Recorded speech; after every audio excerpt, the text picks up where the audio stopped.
Hello বন্ধুরা, আমাদের চ্যানেলে আপনাদের স্বাগত। ফার্মেসিতে গেলেই সবুজ রঙের ছোট ডিম্বাকৃতির যে ক্যাপসুলটি আমাদের সবার আগে চোখে পড়ে তা হল ক্যাপ বা ভিটামিন ক্যাপসুল। আমরা অনেকেই জানি যে শরীরের ক্লান্তি দূর করতে বা পুষ্টির ঘাটতি মেটাতে ডাক্তাররা এটি খাওয়ার পরামর্শ দেন। কিন্তু আপনি কি জানেন, এই ছোট সবুজ ক্যাপসুলটি শুধু খাওয়ার জন্যই নয়, বরং সরাসরি আমাদের ত্বক, চুল এবং শরীরের বিভিন্ন বাহ্যিক অংশে মালিশ করার ক্ষেত্রে কতটা শক্তিশালী? ভিটামিন হল একটি অত্যন্ত শক্তিশালী অ্যান্টিঅক্সিডেন্ট। এর ভেতরের তেল যখন আমরা ত্বকে মালিশ করি, তখন এটি সরাসরি আমাদের ত্বকের নিচে রক্ত সঞ্চালন বা ব্লাড সার্কুলেশন বাড়িয়ে দেয়। শুধু তাই নয়, আমাদের শরীরের ক্ষতিগ্রস্ত টিস্যু মেরামত করতে, ত্বকের মরা কোষ দূর করে নতুন কোষ জন্মাতে এটি ম্যাজিকের মতো কাজ করে। আজকের ভিডিওতে আমরা বিস্তারিত জানব কিভাবে সঠিক নিয়মে মুখে, চুলে এবং শরীরের গোপন অঙ্গে ক্যাপ ব্যবহার করবেন এবং এর পেছনের বিজ্ঞানসম্মত ব্যাখ্যা কী। তাই ভিডিওটি না টেনে শেষ পর্যন্ত দেখতে থাকুন। চলুন শুরু করি ত্বক দিয়ে। অনেকেই সরাসরি ক্যাপ ভেঙে মুখের ত্বকে লাগিয়ে নেন, কিন্তু মনে রাখবেন, ভিটামিন তেল বেশ ঘন এবং আঠালো প্রকৃতির, তাই এটি সরাসরি মুখে না লাগিয়ে সামান্য অ্যালোভেরা জেল, কাঠবাদামের তেল বা আপনার রেগুলার ময়েশ্চারাইজারের সাথে মিশিয়ে ব্যবহার করা সবচেয়ে ভালো। এটি কিভাবে কাজ করে? প্রথমত, ব্রণের দাগ। ভিটামিন স্কিন টিস্যুকে দ্রুত রিপেয়ার করে, ফলে নিয়মিত এই মিশ্রণটি রাতে ঘুমানোর আগে দাগের ওপর মালিশ করলে দাগ দ্রুত হালকা হয়ে যায়। দ্বিতীয়ত, চোখের নিচের কালো দাগ বা ডার্ক সার্কেল।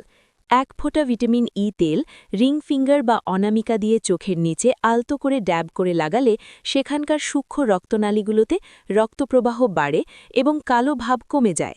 তৃতীয়ত, বয়সের ছাপ। ভিটামিন ত্বকে কোলাজেন উৎপাদন বাড়ায়, ফলে ত্বক টানটান থাকে এবং বলিরেখা সহজে পড়ে না। ত্বকের পর এবার আসি চুলের কথায়। চুল পড়া বন্ধ পড়া এবং নতুন চুল গজানোর ক্ষেত্রে ক্যাপ হতে পারে আপনার বেস্ট ফ্রেন্ড। তবে চুলে শুধু ভিটামিন তেল দেওয়া যায় না, এটি অন্যান্য তেলের সাথে মিশিয়ে ব্যবহার করতে হয়। বিজ্ঞানসম্মতভাবে বলতে গেলে আমাদের চুল পড়ে যায় মূলত স্ক্যাল্পে অক্সিডেটিভ স্ট্রেস বেড়ে গেলে এবং চুলের গোড়ায় ঠিকমতো পুষ্টি ও রক্ত না পৌঁছলে। আপনি যখন 2 চামচ খাঁটি নারকেল তেল বা ক্যাস্টর অয়েলের সাথে দুটো ক্যাপ 400 মিশিয়ে হালকা গরম করে নেবেন, তখন এটি একটি পাওয়ারফুল হেয়ার টনিকে পরিণত হয়। এই তেলটি যখন আপনি আঙুলের ডগা দিয়ে স্ক্যাল্পে 5 থেকে 10 মিনিট মালিশ করবেন, তখন চুলের গোড়ায় ব্লাড সার্কুলেশন বাড়ে। ভিটামিন এর অ্যান্টিঅক্সিডেন্ট স্ক্যাল্পের ড্যামেজ সেলগুলোকে সুস্থ করে তোলে, ফলে চুলের গোড়া মজবুত হয়, চুল পড়া কমে এবং নতুন চুল গজানোর জন্য একটি উপযুক্ত পরিবেশ তৈরি হয়। সপ্তাহে অন্তত 2 দিন এই তেল চুলে মালিশ করে 2 ঘন্টা পর শ্যাম্পু করে ফেললে দারুণ ফলাফল পাবেন। এবার আসি একটি অত্যন্ত সেন্সিটিভ কিন্তু জরুরি বিষয়।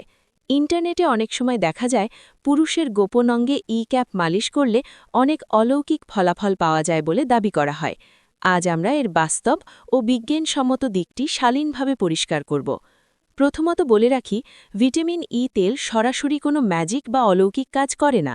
এটি রাতারাতি কোনো শরীরের কাঠামোগত পরিবর্তন আনতে পারে না। তবে এর কিছু বাস্তব উপকারিতা রয়েছে। গোপন অঙ্গের ত্বক অন্যান্য জায়গার চেয়ে বেশি স্পর্শকাতর হয়।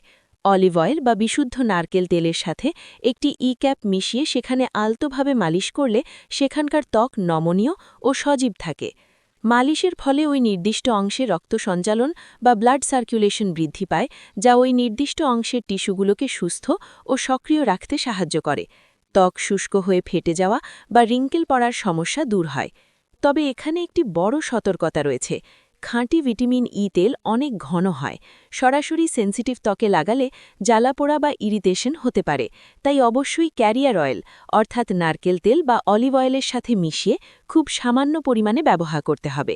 যদি কোনো প্রকার জ্বালাপোড়া বা লালচে ভাব দেখা যায়, তাহলে সাথে সাথে হালকা গরম পানি ও মাইল্ড সাবান দিয়ে ধুয়ে ফেলতে হবে। অনেকের মনেই প্রশ্ন জাগে, ভিটামিন কি খাওয়া বেশি ভালো নাকি মালিশ করা? সহজ উত্তর হল, দুটির কাজ দুই রকম। আপনি যখন ক্যাপসুলটি খাচ্ছেন, তখন এটি আপনার পুরো শরীরের ইমিউনিটি বাড়াচ্ছে, ভেতরের অঙ্গগুলোকে সুস্থ রাখছে এবং সামগ্রিক পুষ্টি দিচ্ছে। কিন্তু যখন আপনার কোনো নির্দিষ্ট সমস্যা থাকে, যেমন মুখের একটি নির্দিষ্ট জায়গায় ব্রণের দাগ, চোখের নিচে কালি বা চুলের স্ক্যাল্পের সমস্যা, তখন সরাসরি সেই জায়গায় মালিশ করাটা বেশি দ্রুত ও কার্যকর ফলাফল দেয়। তবে চিকিৎসকের পরামর্শ ছাড়া দীর্ঘদিন ধরে ভিটামিন ই ক্যাপসুল খাওয়া উচিত নয়, কারণ এটি ফ্যাট সলিউবল ভিটামিন, যা শরীরে অতিরিক্ত জমলে ক্ষতি হতে পারে। বাহ্যিক ব্যবহারের ক্ষেত্রে এই ঝুঁকি অনেকটাই কম। সবশেষে কিছু গুরুত্বপূর্ণ সতর্কতা। সবার ত্বক একরকম নয়, তাই ভিটামিন ই তেল মুখে বা শরীরে প্রথমবার ব্যবহারের আগে অবশ্যই হাতের কবজিতে বা ত্বনের পেছনে একটু লাগিয়ে ২৪ ঘন্টা অপেক্ষা করুন। একে বলে প্যাচ টেস্ট। যদি অ্যালার্জি, চুলকানি বা লাল র্যাশ না বের হয়, তবেই এটি ব্যবহার করবেন। যাদের ত্বক অতিরিক্ত তৈলাক্ত বা ব্রণের পরিমাণ খুব বেশি, তারা সরাসরি মুখে ভিটামিন ই মালিশ করা থেকে বিরত থাকবেন, কারণ এটি লোমকোষ বন্ধ করে দিয়ে ব্রণ আরও বাড়িয়ে দিতে পারে।